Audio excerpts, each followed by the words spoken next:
في حياتنا في قرارات كتير بناخدها ومجهود كبير بنبذله، وفي كل مرة تقريبا بيكون عندنا نفس الانتظار: امتى هتظهر النتيجة؟ السؤال ده موجود في الدراسة وفي الشغل وفي الرياضة، في تعلم أي مهارة جديدة، وحتى في علاقتنا بالناس.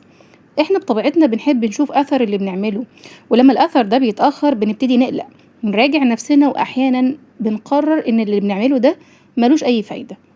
لكن الحقيقة إن المشكلة في أوقات كتير ما بتكونش في المجهود نفسه، بتكون في الطريقة اللي عقلنا بيقيم بيها المجهود ده.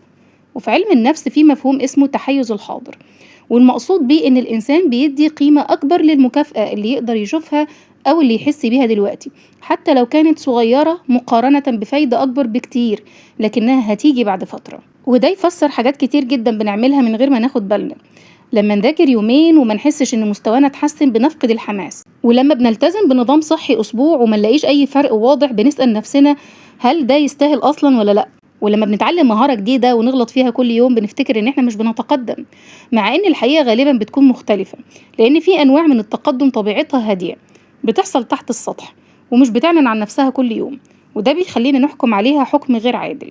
يعني مثلا لو شخص بيقرأ 10 صفحات كل يوم، فمن الطبيعي إنه بعد يوم أو يومين ما يحسش إنه بقى أكثر معرفة. لكن لو حافظ على نفس المعدل لمدة سنة كاملة هيكتشف إنه قرأ آلاف الصفحات. الصفحات دي ما ظهرتش مرة واحدة ولا في أسبوع، كل يوم كان بيضيف جزء صغير لدرجة إن الإضافة دي نفسها ما كانتش ملحوظة، لكن تراكمها هو اللي عمل الفرق. والفكرة دي مش مرتبطة بالقراءة بس، أي مهارة بتتعلمها بتمر بنفس المرحلة. في البداية المجهود بيكون أكبر من النتيجة، وده سبب إن ناس كتير بتنسحب بدري قوي، مش لأنها مش قادرة تكمل، لكن عشان كانت منتظرة شكل مختلف للتقدم. وفي حاجة تانية كمان بتحصل داخل عقلنا: إن الدماغ مش بيلاحظ الفروق الصغيرة بسهولة، لأنه بيقارن بين النهاردة وامبارح، ولأن الفرق بين يوم ويوم بيكون محدود جدا، فبيتهيأ لنا إن مفيش حاجة حصلت. لكن لو قارنا بين النهاردة وبين نفس اليوم من سنة فاتت، الصورة هتختلف تماما. وده سبب إن ناس كتير ما بتحسش إن هي تطورت إلا لما حد تاني يلفت نظرها، أو لما تبص على حاجة قديمة كانت عملتها. ساعتها بس بتكتشف إن المسافة اللي قطعتها أكبر بكتير مما كانت تتخيل. في المقابل بقى في أفعال تانية بتشتغل بالعكس، بتدينا شعور لطيف من أول لحظة، لكن أثرها الحقيقي ما بيظهرش إلا بعد وقت. وده جزء من السبب اللي بيخلينا أحيانا بنكرر عادات عارفين إن هي مش في صالحنا، لأن المخ بطبيعته بيستجيب بسرعة للحاجة اللي مكافئتها فورية. أما الحاجة اللي محتاجة صبر فبتحتاج منه مجهود أكبر عشان يقتنع بيها. علشان كده المشكلة مش دايما إن الإنسان مستعجل، المشكلة إنه بيقيس كل حاجة بنفس المقياس. بيقيس تعلم اللغة أو بناء علاقة أو اكتساب خبرة في الشغل بنفس الطريقة اللي بيقيس بيها طلب أكلة أو مشاهدة فيلم، مع إن كل واحد من دول ليه زمن مختلف وليه طبيعة مختلفة. وفي رأيي من أكتر الحاجات اللي بتظلم أي مجهود إننا نحكم عليه بدري، لأن بعض النتائج لو استعجلنا في الحكم عليها هنعتبرها فشل، ولو اديناها وقتها الطبيعي هنكتشف إنها كانت ماشية في الاتجاه الصحيح من البداية.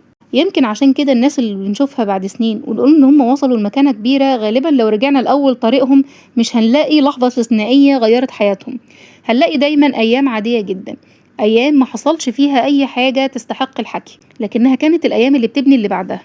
وده يمكن اللي يخلينا نبص لأي مجهود بسيط بنعمله بنظرة مختلفة، مش لأنه هيغير حياتنا النهاردة، لكن لأنه ممكن يكون جزء من شيء كبير لسه ما اكتملش. احنا عادة بنفتكر ان اللحظات الكبيرة هي اللي بتصنع الفارق، لكن الواقع بيقول ان اللحظات الكبيرة دي غالبا بتكون آخر حلقة في سلسلة طويلة من التفاصيل الصغيرة، تفاصيل عدت بهدوء ما لفتتش انتباه أي حد ولا حتى انتباه صاحبها، لكنها مع الوقت صنعت فارق كبير جدا كان من الصعب انه يتعمل مرة واحدة. وده يمكن يخلينا قبل ما نحكم على أي خطوة ان هي قليلة أو بلا قيمة نفتكر ان قيمتها الحقيقية مش في حجمها وهي بتحصل، قيمتها في عدد المرات اللي اتكررت فيها. يمكن أكتر سبب خلاني أتكلم عن الفكرة دي هو إني محتاجة أفتكرها أنا كمان، لأن البودكاست بالنسبة لي تجربة مستمرة، وفي أوقات ببقى مستنية أشوف فيها أكبر أثر للي بعمله، وبسأل نفسي إذا كان المجهود ده فعلا بيوصل وهيكون ليه نتيجة ولا لأ.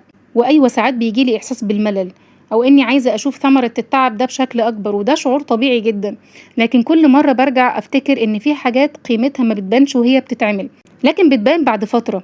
يمكن الحلقة دي قبل ما تكون موجهة لأي حد إنه يسمعني هي تذكير ليا أنا كمان، إن مش كل مجهود بيتقاس بسرعة نتيجته، وإن أوقات أكتر حاجة محتاجينها مش إننا نعمل خطوة أكبر، لكن إننا منبطلش الخطوة اللي إحنا ماشيين فيها.